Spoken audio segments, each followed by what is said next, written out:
TR Dance Center is the house for Todd Rosenleaf Dance, which is a modern dance company. However, as an academy, training facility, we offer a full range of classical training as well as the more contemporary styles of dance. We have classical ballet, modern, both Graham and Hawkins technique, some Horton. We have tap classes, jazz classes, Broadway styles as well as contemporary. We have hip hop. We have children's classes ranging in our structured program from the peanuts all the way up through their early teens. And it's open to the public at any time, all the time.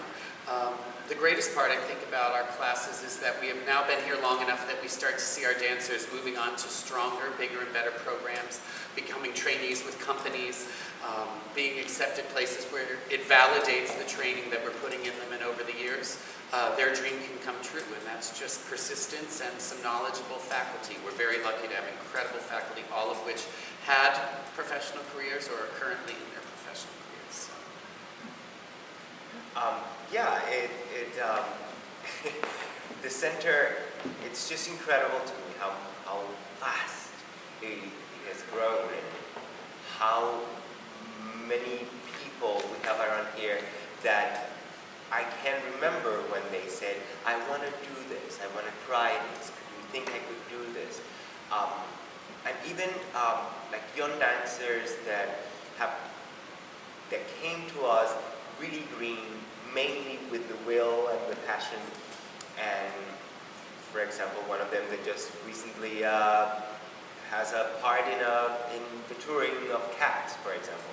And I remember that same individual as a very green dancer, slightly tight, with some, certainly some possibility, some potential.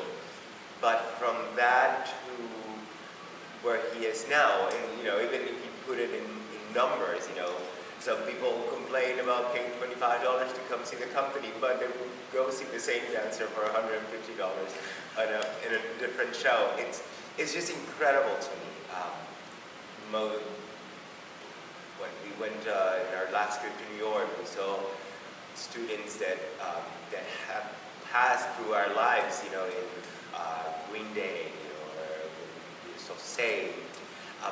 So many of them. So it just validates the effort, the long nights, and the work.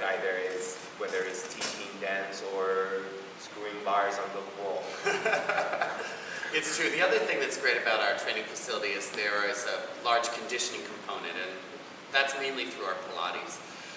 There is a large Pilates studio that is filled with all the apparatus.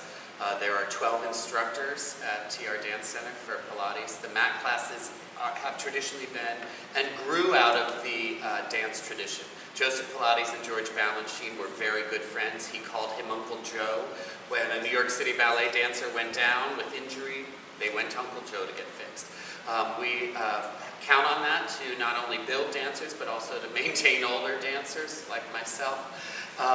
But also, we offer yoga and other conditioning courses that allow the education of the dancer to be well-rounded. It's not enough just to take dance class. It's not enough just to participate in the actual hours, but conditioning, aerobic activity, and all of that. We have ellipticals and stair steppers also at the center that allow you to find not only your art part, but also the physical. Yeah, and in the Pilates section, not only the dancers, but also the individual, the everyday individual that has a 9 to 5.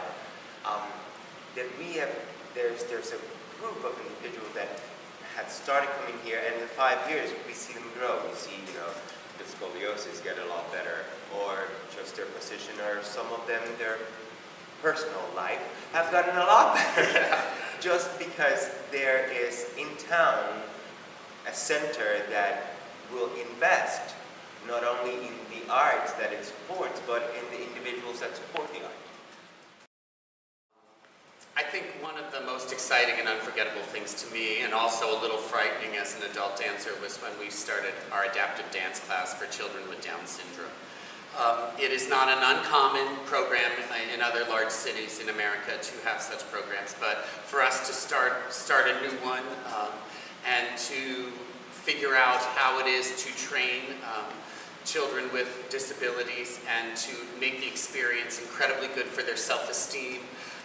The thing I discovered the most is that children with Down syndrome are incredibly full of love. There is not an ounce of any animosity or resistance. Focus is an issue, but then you discover the power of music, you discover the power of movement. A scarf becomes magic to them. And to know that you have taught a child their right and left maybe for the first time in their life. We put tape on their toes, right foot red and left foot blue, and for the most part the children have retained all of that information even between sessions. The parents find that they talk about it all the time. So it's a miracle in many ways how our brain appreciates the art form, appreciates music, appreciates movement, when maybe it is not able to do other things. The arts can seep in, and for me that was one of the greatest joys and successes, and one that will continue. Next fall we have to start 2 classes because there's so much interest. Who knew that there were that many children with Down syndrome even in our community? So for me it was a great awakening just to find out what's actually in my own city. Workshop theater. I thought that there was a need in the community for what we call fringe experimental theater done by professionals in the theater world. We had the space at TRDANCE. We had the facility. We have always thought of making a performance space. And I remember that we looked at the space and we said, we have no curtains, we have no lights. We have no sound system, really. So I looked at Todd and I said, we need a fundraiser. And we started looking for ideas, and the overhead was always slightly complicated. So I said, I got it. I'm a professional actor. I found this show called Nijinsky's Last Dance.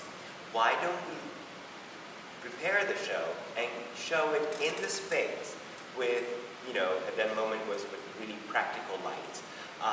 But just to show the community that there's a possibility where there is actors and talent and desire, art could be made. So we did Nijinsky's Last Dance, which was Workshop Theater Group first production, as a fundraiser for the space at TRDANCE.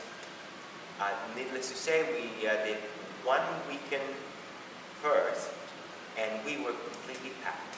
Not only that, but a producer from Richmond came to see the show, mostly because he knew somebody that knew us.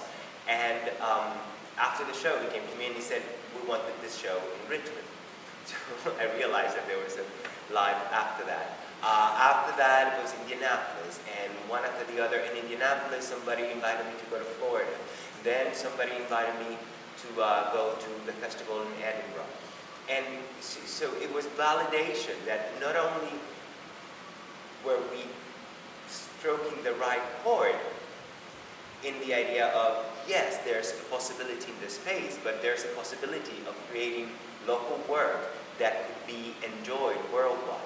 You know, when I finally win Best Actor and we were nominated for Best Production at the Dublin Gay Festival, I get really excited because I just go, this was simply a fundraiser event that so we created a group that could make the fundraiser. After that, we are the group that spears the idea of AIDS Day, World AIDS Day celebration that happens here at TRDANCE, where we invite performers from all the companies around the city to perform for 1 night, and everything that gets made at the box office that day goes to a specific non-for-profit that has to do with AIDS. Either we had TAG, we had Access.